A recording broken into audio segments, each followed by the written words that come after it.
El histórico Concilio Vaticano II se concluye con pompa y fastuosidad. El Vaticano II es considerado uno de los más importantes concilios en la historia de la Iglesia Católica. Produjo 16 documentos designados para modernizar el papel de la Iglesia en el mundo. La bendición final fue dada para toda la congregación y el mundo entero. Eta e in pace, id en paz. Con esas palabras, el Papa Pablo VI concluyó el Concilio Vaticano II. Nadie sabía lo que estaba a punto de acontecer.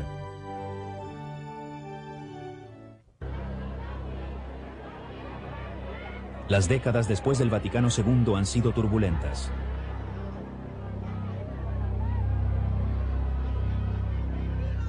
Su futuro sigue siendo incierto a pesar de su larga historia. Plagada de problemas, la Iglesia Católica Romana es una iglesia en crisis.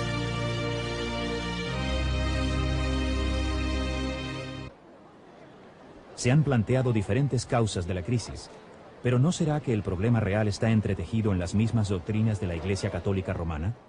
Mi nombre es José Borrás, soy ex religioso de las escuelas pías en la ciudad de Albacete. Conocedor de que unos protestantes estaban distribuyendo propaganda en mi parroquia, decidí refutar sus doctrinas con el estudio del Nuevo Testamento. Un año después, yo dejé la Iglesia Católica para seguir al Señor, como Él enseña en el Nuevo Testamento. Me llamo Rocío Pestaña Segovia. Nací en Madrid, España. Durante 9 años viví como monja en el monasterio del Sagrado Corazón de Jesús de Religiosas Clarisas de Cantalapiedra, Salamanca.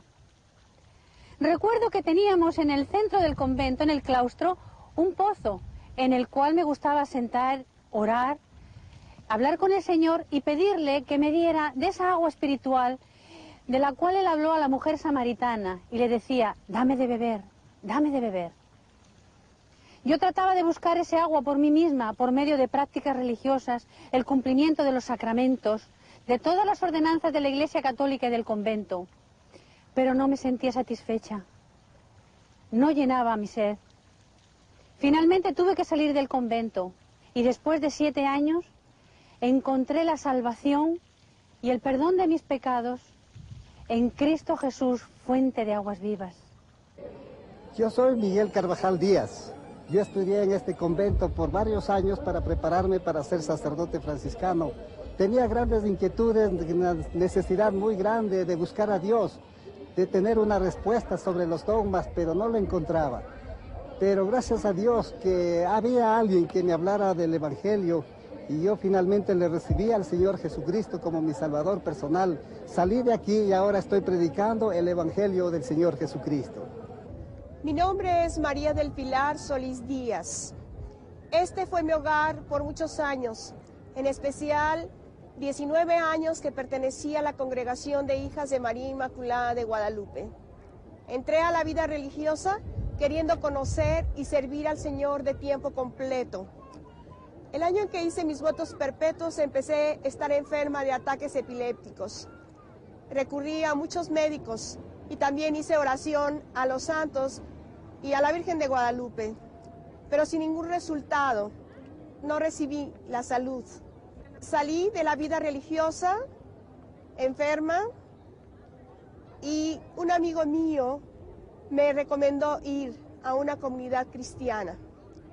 Allí escuché por primera vez que solo en Jesucristo tenemos la salvación, que solo en Él tenemos la sanidad. Estos y miles más como ellos han vuelto a examinar su fe católica romana, los mandamientos, el papel de María, la misa y aún el mismo camino para ir al cielo. ¿Cómo se comparan las doctrinas de la Iglesia Católica Romana con las de la Sagrada Escritura?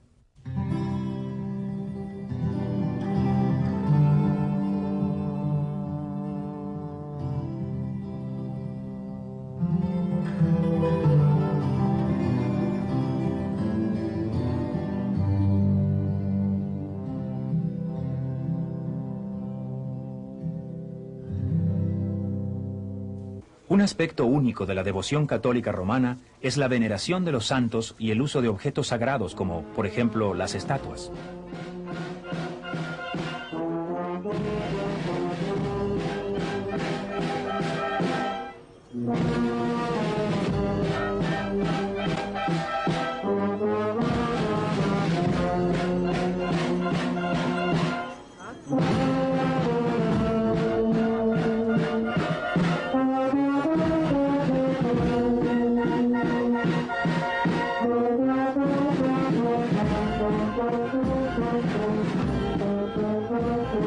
El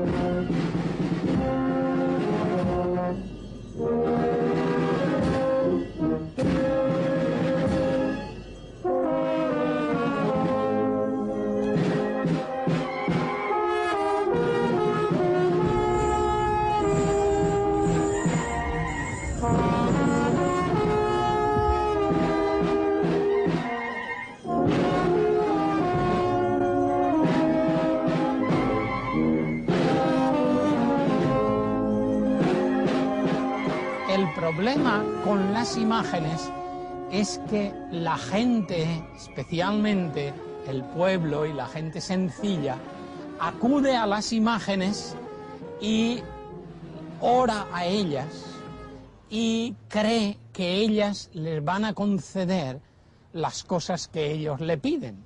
Y eso va en contra de lo que enseña la palabra de Dios. Éxodo 20, 3 y 4 en la Biblia católica dicen: No tendrás otro Dios que a mí.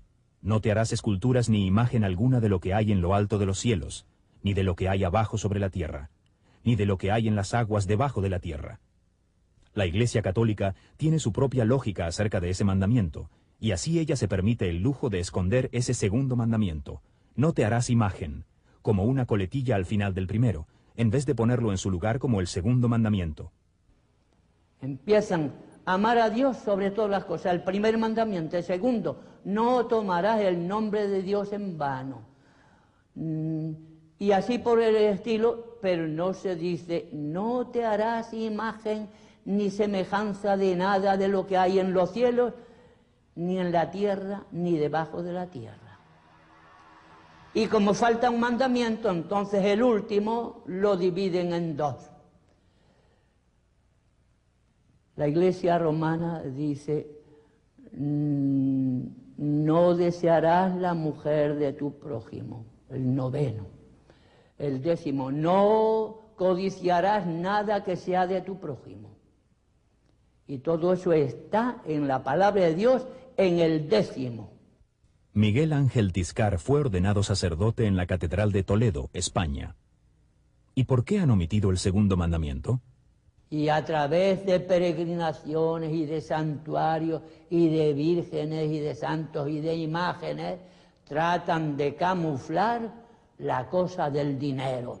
Pero al fin y al cabo es dinero, dinero y dinero. Y repito, es la palabra de Dios la que dice, el amor al dinero es la causa de todos los males. Aunque está claro lo que dice la Escritura, siguen las tradiciones de la Iglesia.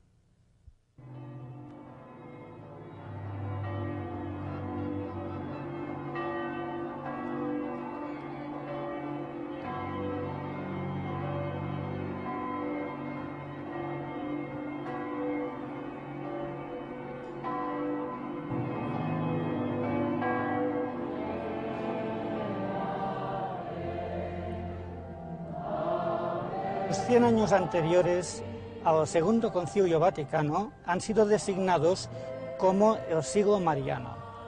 De la mayor importancia fue la proclamación de la Inmaculada Concepción por el Papa Pío IX en 1854.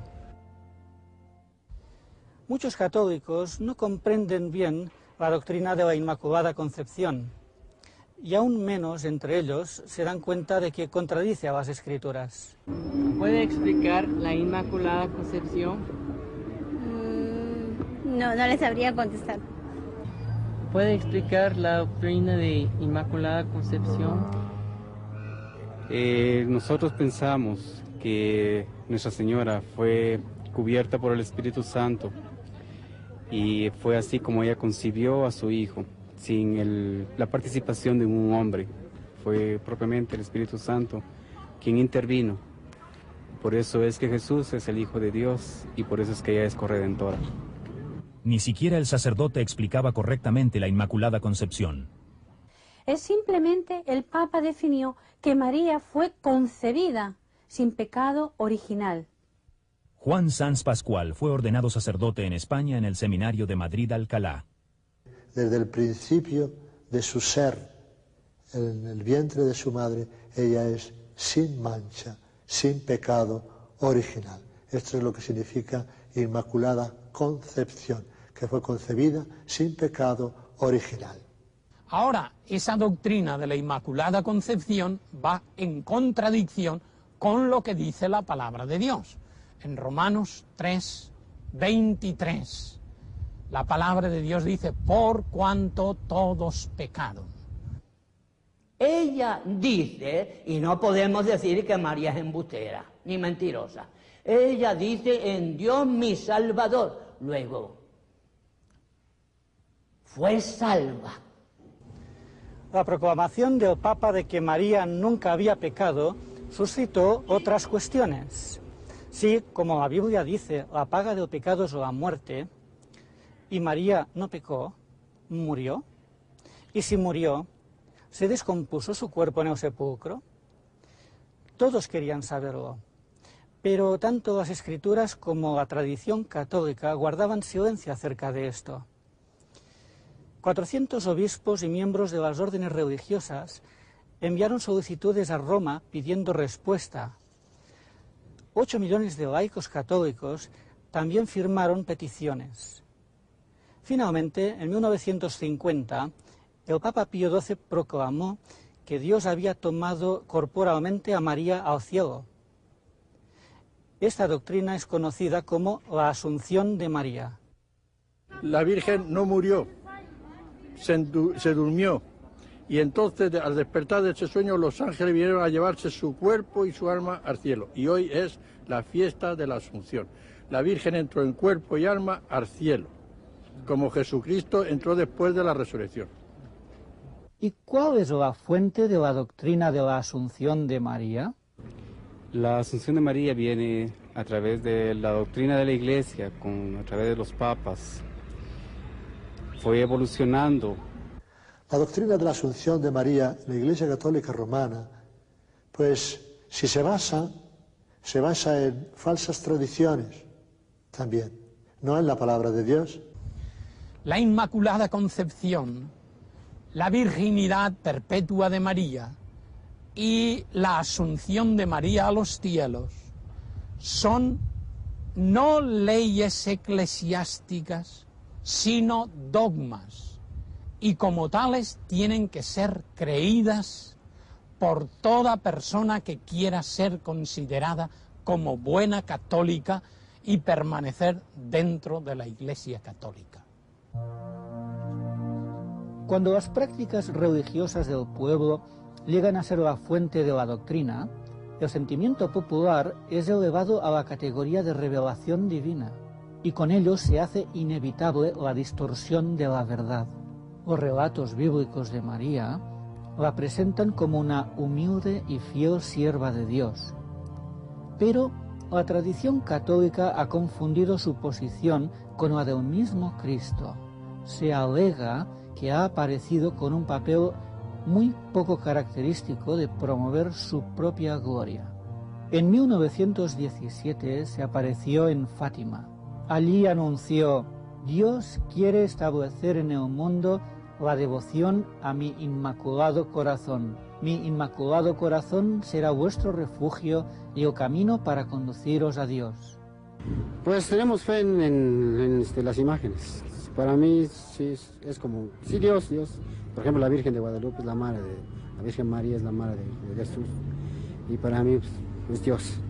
Ya le digo que me acuerdo más veces, a lo mejor en los momentos de eso, de la Virgen casi que de Jesús. Que también, y para mí es lo fundamental, pero no lo sé, que a lo mejor recurro más veces a ella.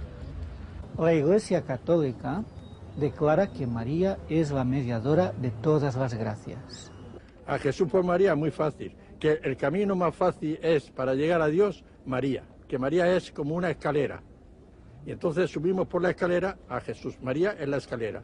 La teología católica, apoyada en estas consideraciones, es como le llama a la Virgen la omnipotencia intercedente.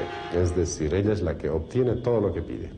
Porque la Virgen es una intercesora nuestra. Como usted que puede tener sus palancas para ver a una persona superior a usted, puede tener un amigo muy amigo de esa persona y es su palanca para ir a esa persona, así nosotros, intercede ella por nosotros. La ve con sus manitas juntas, es porque siempre está en actitud de oración y ora por nosotros. Ella intercede por nosotros, es nuestra intercesora. Que es un disparate verdadero. El Señor no necesita palanca de nadie, absolutamente. No tiene que moverse, basta con decir, hágase y las cosas son hechas. Repito, el apóstol Pablo dice que solo hay un mediador, Cristo. Si Cristo es el mediador, bueno, pues no hay más mediadores que Él. Y como Él es el omnipotente y en todas partes está como Dios, Dios nos oye y vamos a Él con la confianza de que va al Todopoderoso. Ese es el gran error del marianismo o de la doctrina de María, que se pone a María, la Madre de Jesús, en el mismo lugar que a Jesucristo. El papel que Nuestra Señora juega en la Iglesia Católica, en todo el mundo, no solo en Guatemala, es de corredentora. Es decir, ella junto con Jesús ayudó a la salvación de la humanidad. Ese es el sentimiento que existe aquí en Guatemala y en el mundo, en el catolicismo. La ponen como corredentora. Corredentora. O sea que la están poniendo a María junto o en el mismo lugar que Jesucristo, ganando para nosotros esa salvación. Ese es el gran error. María es un modelo para las personas en cuanto a su obediencia y su humildad, pero nada más. La Iglesia Católica ha puesto a María en el lugar en que otras religiones antiguas ponían a sus diosas.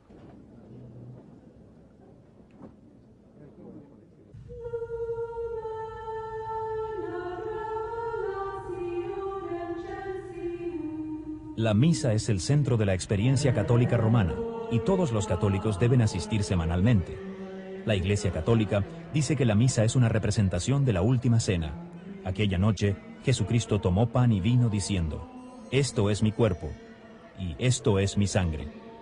La Iglesia romana enseña que con esas palabras se produce un cambio milagroso. Luego Cristo enseñó a sus discípulos, «Esto haced en memoria de mí».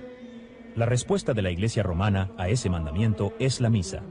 Cuando el sacerdote católico romano pronuncia esas palabras de Cristo de la última cena, los católicos creen que se produce un cambio en el pan y el vino, que realmente se transforman en el cuerpo y la sangre de Jesucristo. El catolicismo romano enseña que un milagro se realiza cuando el sacerdote dice, «Tomad y comed todos de él, porque esto es mi cuerpo que será entregado por vosotros». La Iglesia Católica enseña que la hostia deja de ser pan y ahora es realmente el cuerpo de Cristo. Los católicos creemos que Cristo se convierte en pan y el vino se transforman en el cuerpo y sangre de Jesús, completamente. Toda su alma, todo su cuerpo, toda su divinidad se encierran en un pedazo de pan. Entonces, sencillamente teníamos que aceptarlo así. O sea, era difícil de creer, porque realmente comías y te daban a probar la forma. Y decías, antes de que fuera consagrada, tú te la daban a probar. Sí, es pan realmente, sabe a pan. Pero después de consagrada, cuando tú ibas a recibir la comunión, bueno, pues sigue sabiendo a pan. Si el pan y el vino son transformados en cuerpo y sangre de Jesús, ¿por qué no cambia su apariencia en la consagración en la misa? Usando una combinación de teología, filosofía y misticismo, la Iglesia ha propuesto una teoría llamada transubstanciación, que dice que la naturaleza interior del pan y del vino cambia, mientras su apariencia sigue igual. La transubstanciación es el poder que tiene el sacerdote de convertir el pan, es pan de trigo purísimo, que tiene en sus manos, lo convierte por el poder que tiene, que recibió de Jesucristo, de hacer la hostia en el cuerpo y cuerpo de Cristo, y el cáliz, que es el vino de uva, hacerlo sangre de nuestro Señor Jesucristo. Cuando se dice esto es mi cuerpo, se está diciendo que esto esto que este momento es un pedazo de pan, un poco de harina cocinada, diríamos, pasa a ser el cuerpo de Jesucristo. Pero siendo que el pan no cambia en su apariencia, ¿no tendría más sentido si comprendiéramos las palabras «esto es mi cuerpo» como figurado? ¿Acaso no empleaba Jesús el sentido figurado en su enseñanza? Jesús dijo, yo soy la vid verdadera. Y nadie piensa literalmente que Jesús fuera una vid, sino que es el significado, es un símil, para que nosotros podamos entender mejor lo que Jesús quiere decir.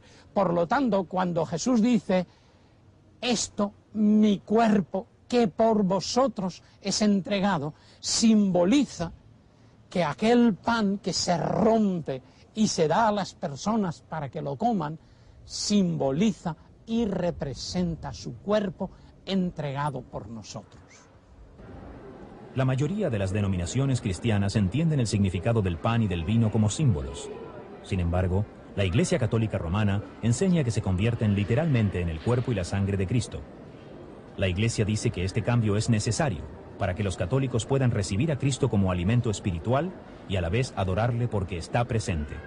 Adoramos a ese pan y ese vino una vez que han sido consagrados, porque allí está presente el mismo Jesucristo. Jesucristo está presente en todas partes, ¿no? La hostia, el pan sin levadura, en la que yo creía que estaba Jesucristo allí en cuerpo y sangre. Y adoraba, más que a las imágenes, a la hostia. Yo pasaba muchas horas delante de lo que nosotros llamábamos el Santísimo, adorando la hostia. ¿Y por qué la ex monja ya no adora así delante del Santísimo? Porque yo creo en el Dios verdadero, porque yo creo en lo que me dice el Señor en su palabra. A través de toda la palabra dice, no te hagas imágenes. No obstante, la Iglesia Católica enseña que el pan y el vino deben y tienen que cambiar, no solamente para que Cristo pueda ser recibido y adorado, sino también para tener un sacrificio visible como la naturaleza humana requiere. Cristo es ofrecido al Padre en cada misa mediante las manos del sacerdote, un sacrificio literal y real por los pecados de los vivos y los muertos. La Santa Misa, para los católicos, es realmente un sacrificio en el cual Cristo otra vez vuelve a ofrecerse en la cruz, pero es un sacrificio incruento, es decir, sin sangre. Es inconcebible que tenga que seguir muriendo cada día por nuestros pecados, como si su obra no fuera suficiente. Él necesita repetirla una y otra vez. ¿Qué es eso? Estamos minusvalorizando el sacrificio de Cristo en la cruz. No, Él es Dios, Él no es ningún hombre que murió por nosotros, Él es Dios y su obra es suficiente de una vez para todas.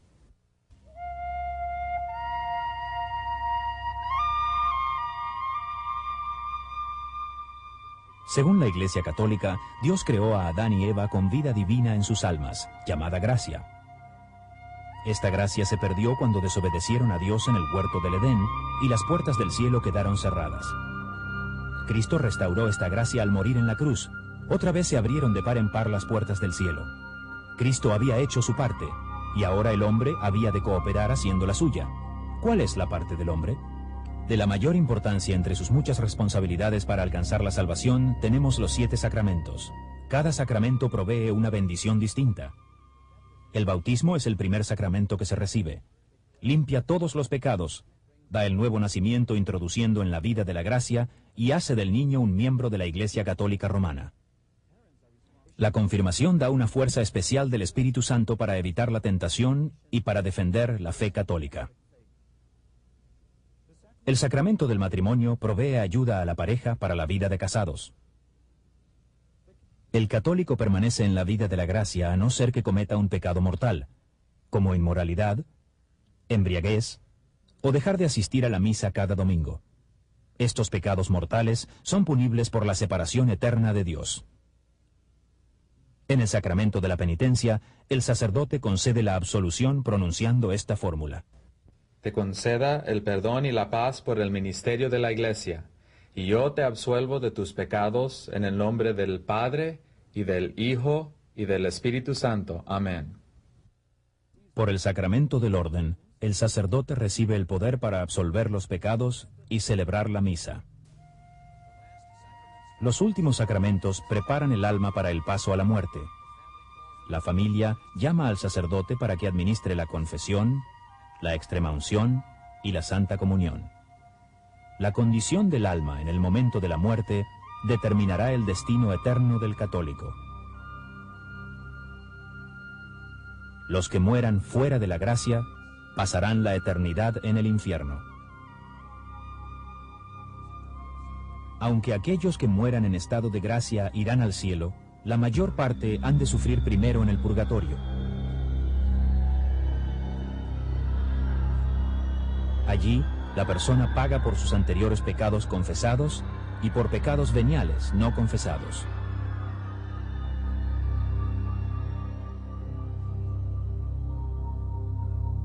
Un lugar, quizá un lugar feo, horrible, en donde te hace arrepentirte de todo lo que has cometido aquí en la tierra. Eso pienso. Ay, pues no lo sé, supongo que será un momento transitorio, ¿no? Como para terminar de ganárselo, ¿no? Es como aquí, cuando las cosas te dan medianamente mal, que dices, madre mía, ¿cuándo veré el respiro? Pues eso será así, digo yo. ¿Por qué? Porque dice la Iglesia, para llegar a Dios hay que llegar puros. Hay que llegar puros. Entonces, el purgatorio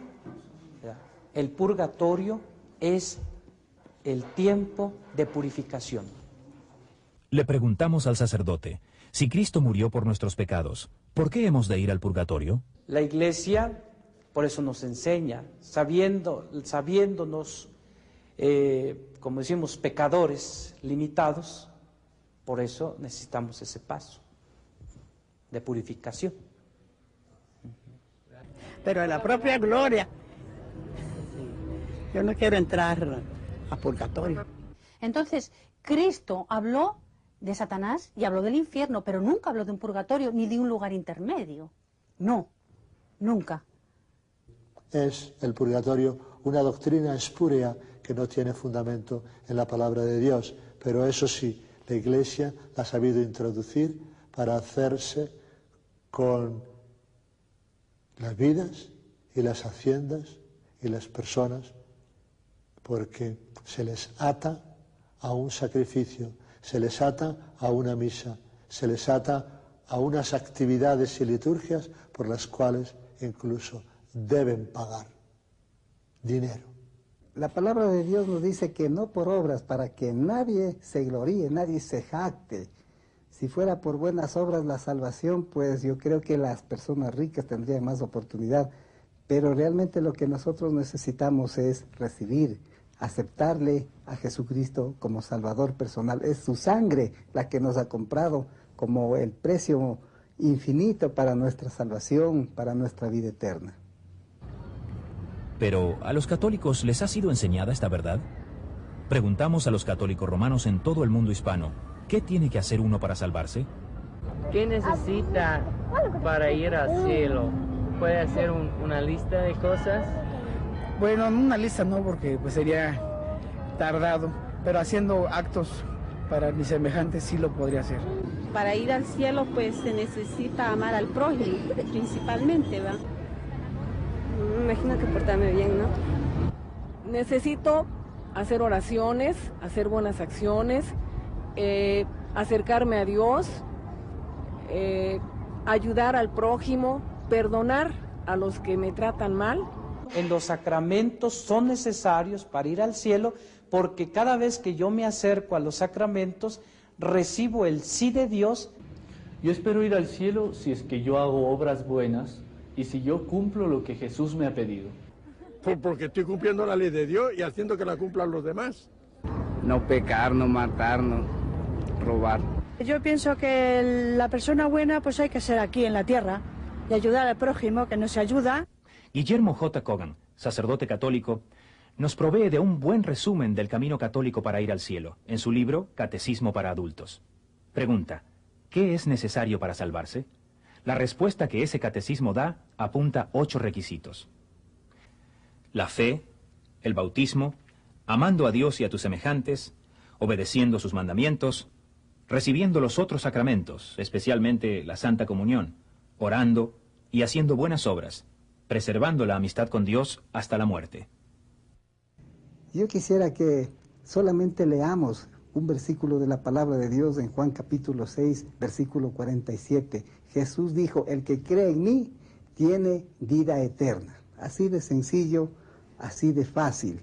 Parece fácil, pero sin embargo es lo más difícil porque tenemos que renunciar a todos estos conceptos humanos y religiosos para poner exclusivamente nuestra fe en Jesús. A través de su sacrificio nosotros tenemos la vida eterna. El renunciar a estos conceptos religiosos y humanos les resulta muy difícil a los católicos practicantes, especialmente a los miembros de las órdenes religiosas. Una noche, Rocío Pestaña Segovia, como una expresión de sus votos a la Iglesia, me grabé una cruz a fuego vivo como se marca una res. Puse una cruz al fuego y cuando estaba roja, me metí un pañuelo en la boca para no gritar, que nadie lo viera. El Evangelio católico, la doctrina católica es un evangelio a base de obras. Todo es según lo que tú hagas. Si lo haces correcto, bien, y si no, estás listo. Si la salvación es por obras, ¿cuántas obras tenemos que hacer? ¿Y está seguro que irá al cielo el católico romano normal y corriente? ¿Cree usted que logrará ir al cielo?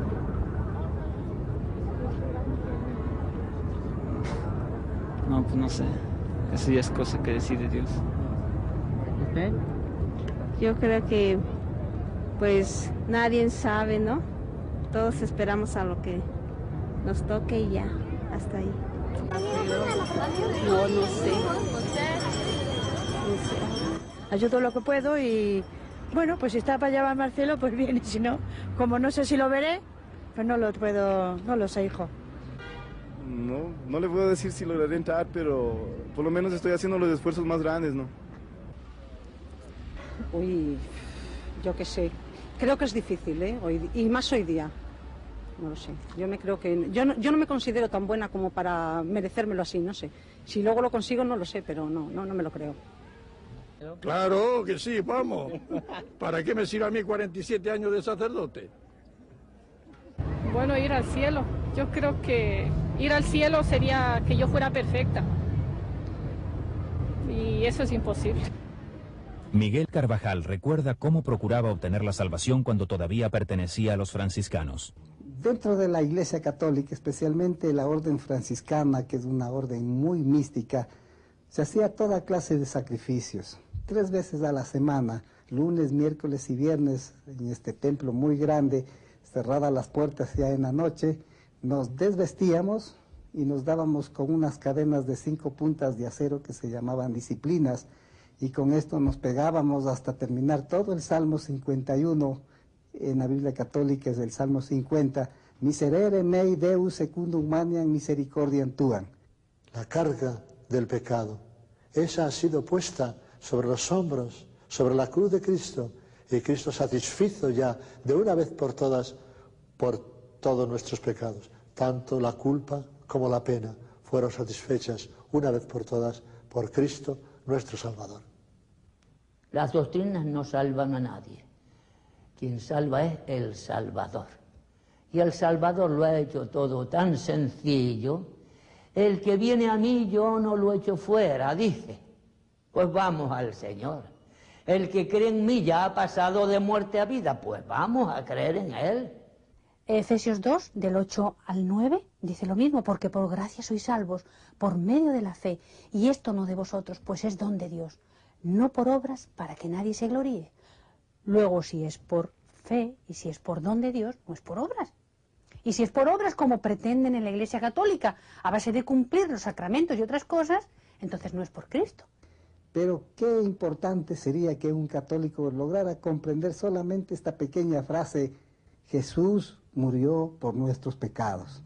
Y si acepta esta verdad, si transfiere sus pecados a Jesucristo y cree de todo corazón que Jesús evidentemente llevó nuestros pecados, pues entonces nuestra vida estaría libre de esos pecados. Las Escrituras son claras, pero los errores persisten. El sacrificio de la misa continúa celebrándose, a pesar de las últimas palabras de Cristo en la cruz. Consumado es. Las estatuas son tratadas como cosas sagradas, aunque los 10 mandamientos prohíben tanto el hacerlas como el inclinarse ante ellas y rendirles culto. María es proclamada como mediadora de toda gracia, a pesar de que el Nuevo Testamento enseña que solamente hay un mediador entre Dios y los hombres, Jesucristo hombre. Y al pueblo se le enseña que tiene que hacer obras para salvarse, aunque las Escrituras dicen claramente que la salvación es por la gracia, por la fe, y eso no de vosotros, es don de Dios. Muchos católicos modernos han escogido ignorar ciertas doctrinas de la Iglesia romana porque las consideran desfasadas, pasadas de moda. Un error bastante común que existe hoy es la idea de que el Vaticano II cambió muchos de esos dogmas.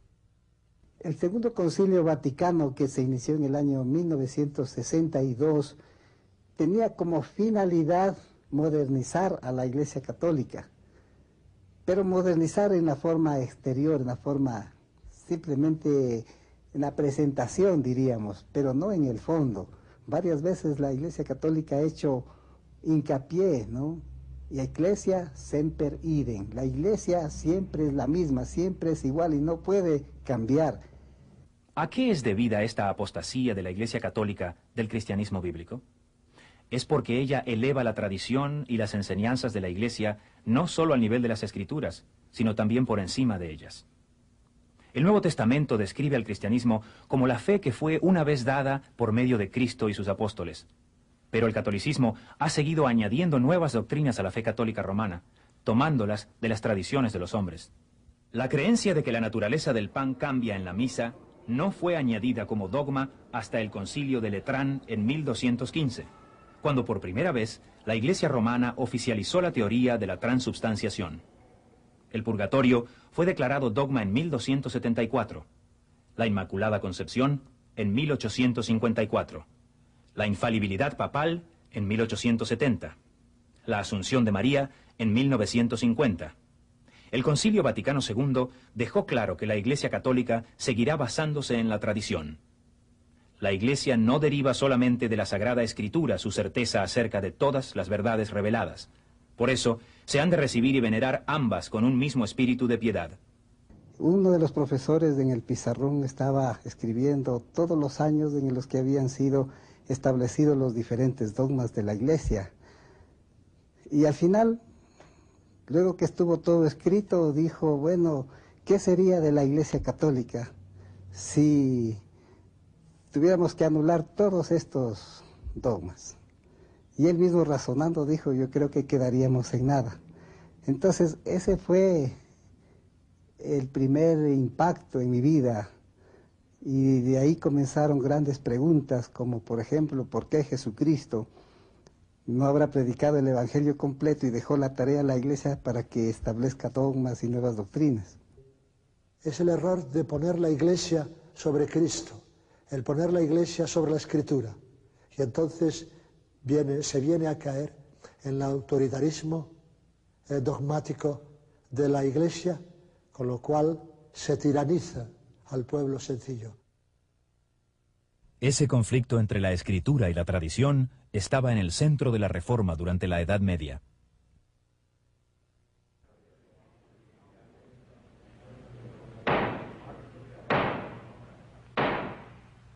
Doctor Lutero,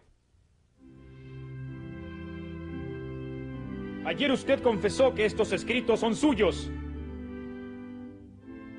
Díganos ahora, si usted persiste en lo que ha escrito aquí, o si está preparado para retractarse de esos escritos y las creencias en ellos contenidas. Pido perdón si soy aliado falto en cuanto a los modales que convienen en estas cortes. Pero ustedes me piden que me retraiga de estos escritos. ¿Críticos protestantes? No exactamente. Los líderes de la Reforma eran todos sacerdotes y teólogos católicos. El teólogo católico John Wycliffe fue uno de los primeros. Sus problemas comenzaron cuando empezó a enseñar que la Biblia es la única fuente de verdad Roma lo silenció, y 44 años después de su muerte, exhumaron y quemaron sus huesos por su apartamiento de la autoridad de Roma. En 1415, el sacerdote y teólogo católico de la Universidad de Praga, John Huss, fue quemado en la pira. ¿Cuál fue su crimen? También había hecho de las Sagradas Escrituras su única regla en cuestiones de fe. Después de 16 años como sacerdote, Ulrico Zwinglio rompió con la Iglesia Católica cuando ya no pudo poner la tradición al mismo nivel que las Sagradas Escrituras. Juan Calvino estaba estudiando para el sacerdocio cuando experimentó la conversión espiritual. Dejó la Iglesia poco después. Martín Lutero era sacerdote y profesor de teología en la Universidad Católica de Wittenberg.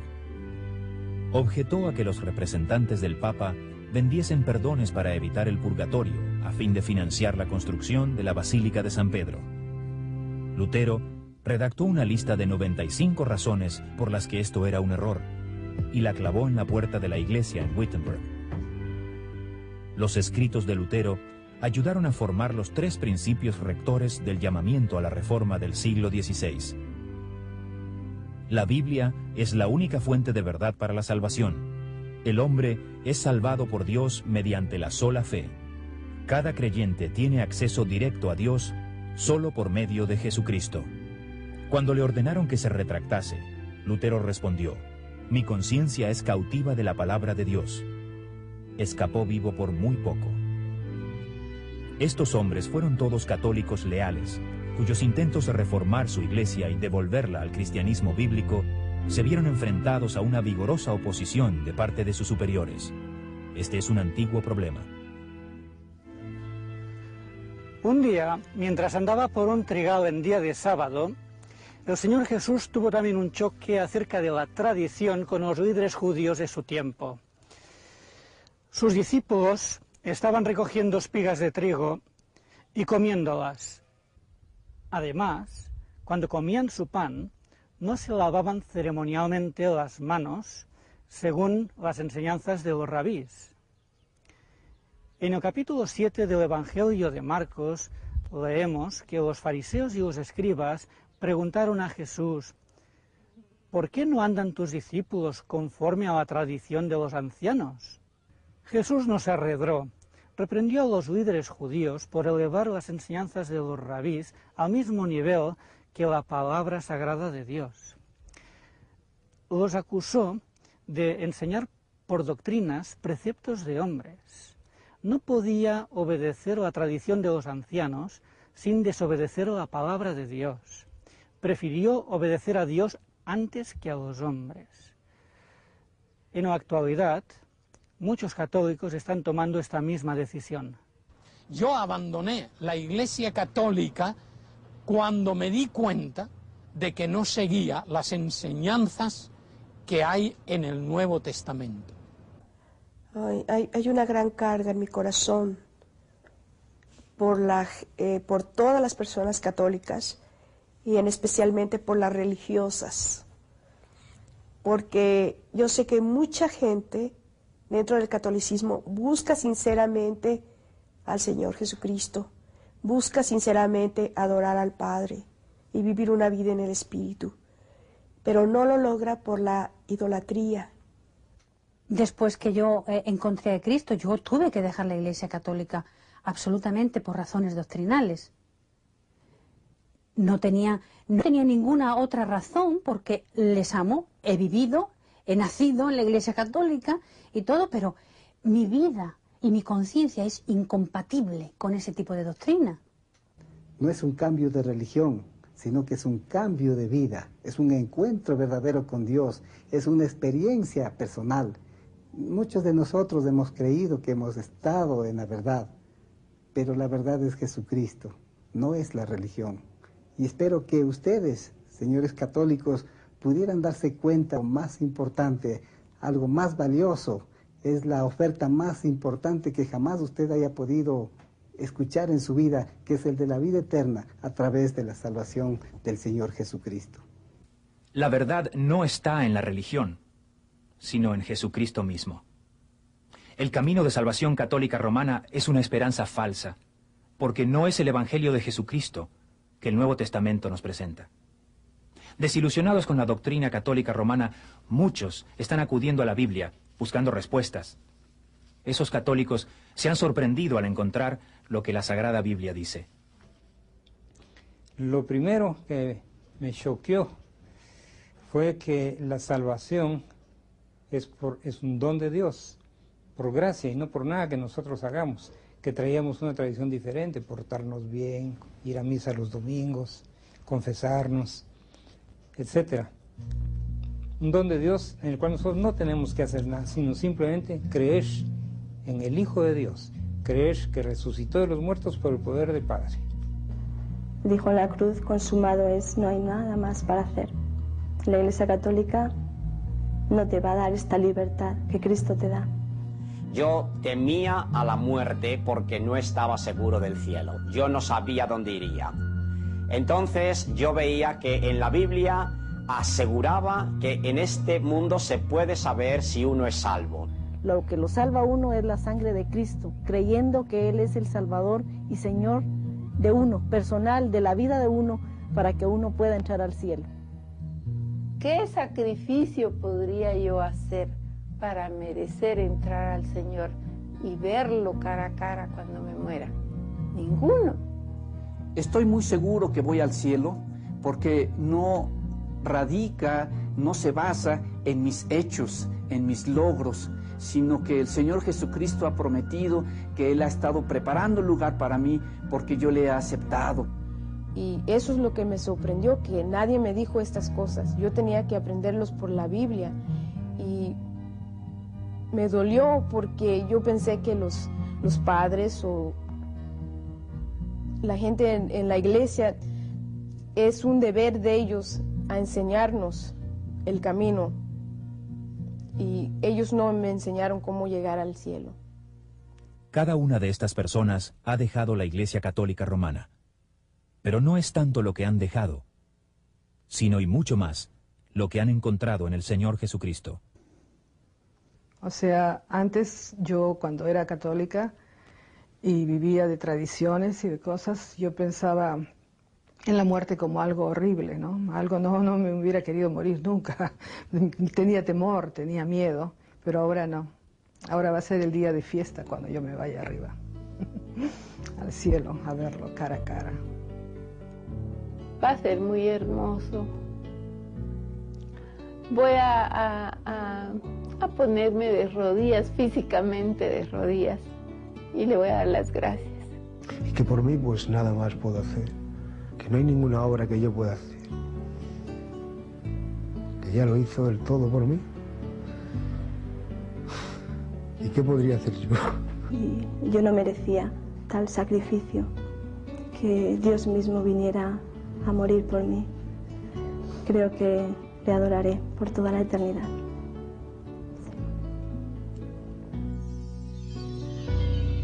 De ella sal, tú mi amada, ven y sígueme. Olvídala y al monte ven, donde por ti morí. Como flores que al envejecer, nada de ellas quedó. Nuestras tradiciones todas morirán, la palabra de Dios quedará. Confía en Él, te salvará. Jesús, Cordero de Dios,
La Iglesia romana dice, no desearás la mujer de tu prójimo, el 9. El 10, no codiciarás nada que sea de tu prójimo. Y todo eso está en la palabra de Dios en el 10. Miguel Ángel Tiscar fue ordenado sacerdote en la Catedral de Toledo, España. ¿Y por qué han omitido el 2º mandamiento? Y a través de peregrinaciones y de santuarios y de vírgenes y de santos y de imágenes, tratan de camuflar la cosa del dinero. Pero al fin y al cabo es dinero, dinero y dinero. Y repito, es la palabra de Dios la que dice, el amor al dinero es la causa de todos los males. Aunque está claro lo que dice la Escritura, siguen las tradiciones de la Iglesia.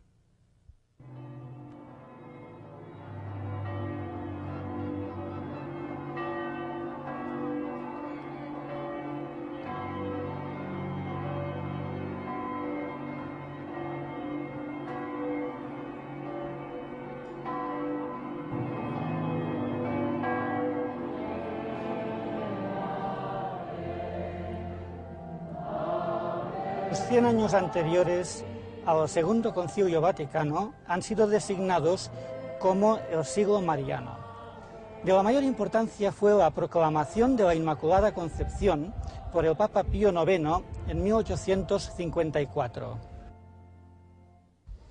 Muchos católicos no comprenden bien la doctrina de la Inmaculada Concepción, y aún menos entre ellos se dan cuenta de que contradice a las Escrituras.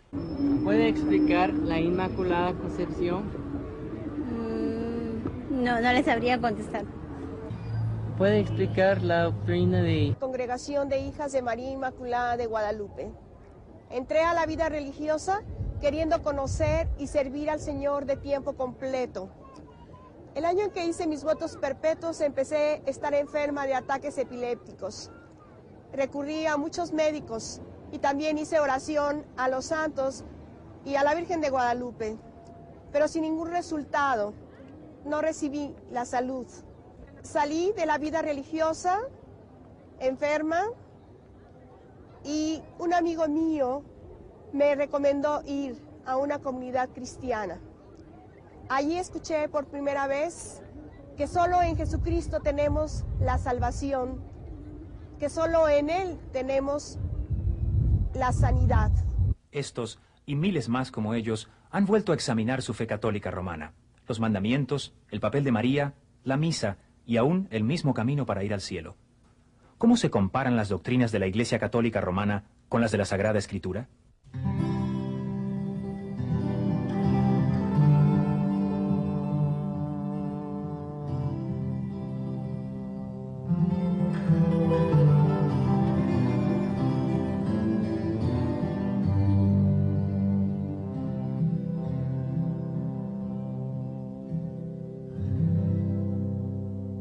Un aspecto único de la devoción católica romana es la veneración de los santos y el uso de objetos sagrados como, por ejemplo, las estatuas.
El histórico Concilio Vaticano II se concluye con pompa y fastuosidad. El Vaticano II es considerado uno de los más importantes concilios en la historia de la Iglesia Católica. Produjo 16 documentos designados para modernizar el papel de la Iglesia en el mundo. La bendición final fue dada para toda la congregación y el mundo entero. Eta in pace, id en paz. Con esas palabras, el Papa Pablo VI concluyó el Concilio Vaticano II. Nadie sabía lo que estaba a punto de acontecer.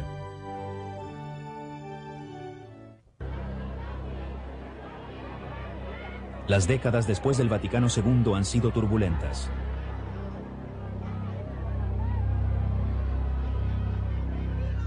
Su futuro sigue siendo incierto a pesar de su larga historia. Plagada de problemas, la Iglesia Católica Romana es una iglesia en crisis.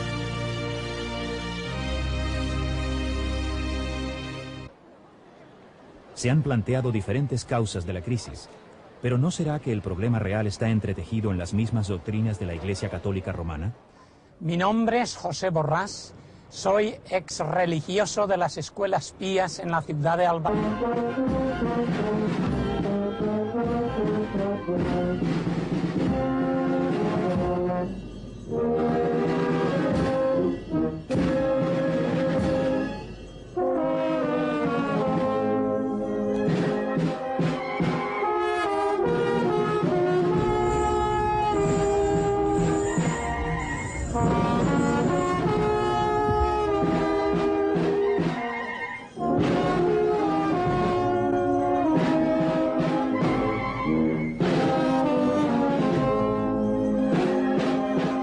El problema con las imágenes es que la gente, especialmente el pueblo y la gente sencilla, acude a las imágenes y ora a ellas y cree que ellas les van a conceder las cosas que ellos le piden. Y eso va en contra de lo que enseña la palabra de Dios. Éxodo 20, 3 y 4 en la Biblia católica dicen: No tendrás otro Dios que a mí. No te harás esculturas ni imagen alguna de lo que hay en lo alto de los cielos, ni de lo que hay abajo sobre la tierra, ni de lo que hay en las aguas debajo de la tierra. La Iglesia Católica tiene su propia lógica acerca de ese mandamiento, y así ella se permite el lujo de esconder ese segundo mandamiento: no te harás imagen, como una coletilla al final del primero, en vez de ponerlo en su lugar como el segundo mandamiento. Empiezan a amar a Dios sobre todas las cosas, el primer mandamiento. El segundo, no tomarás el nombre de Dios en vano. Y así por el estilo, pero no se dice, no te harás imagen ni semejanza de nada de lo que hay en los cielos, ni en la tierra, ni debajo de la tierra. Y como falta un mandamiento, entonces el último lo dividen en dos. Acete, conocedor de que unos protestantes estaban distribuyendo propaganda en mi parroquia, decidí refutar sus doctrinas con el estudio del Nuevo Testamento. Un año después, yo dejé la Iglesia Católica para seguir al Señor, como Él enseña en el Nuevo Testamento. Me llamo Rocío Pestaña Segovia. Nací en Madrid, España. Durante 9 años viví como monja en el monasterio del Sagrado Corazón de Jesús de Religiosas Clarisas de Cantalapiedra, Salamanca. Recuerdo que teníamos en el centro del convento, en el claustro, un pozo en el cual me gustaba sentar, orar, hablar con el Señor y pedirle que me diera de esa agua espiritual de la cual él habló a la mujer samaritana y le decía, dame de beber, dame de beber. Yo trataba de buscar ese agua por mí misma, por medio de prácticas religiosas, el cumplimiento de los sacramentos, de todas las ordenanzas de la Iglesia Católica y del convento, pero no me sentía satisfecha. No llenaba mi sed. Finalmente tuve que salir del convento y después de 7 años encontré la salvación y el perdón de mis pecados en Cristo Jesús, fuente de aguas vivas. Yo soy Miguel Carvajal Díaz. Yo estudié en este convento por varios años para prepararme para ser sacerdote franciscano. Tenía grandes inquietudes, una necesidad muy grande de buscar a Dios, de tener una respuesta sobre los dogmas, pero no la encontraba. pero gracias a Dios que había alguien que me hablara del Evangelio y yo finalmente le recibí al Señor Jesucristo como mi Salvador personal. Salí de aquí y ahora estoy predicando el Evangelio del Señor Jesucristo. Mi nombre es María del Pilar Solís Díaz. Este fue mi hogar por muchos años, en especial 19 años que pertenecía a la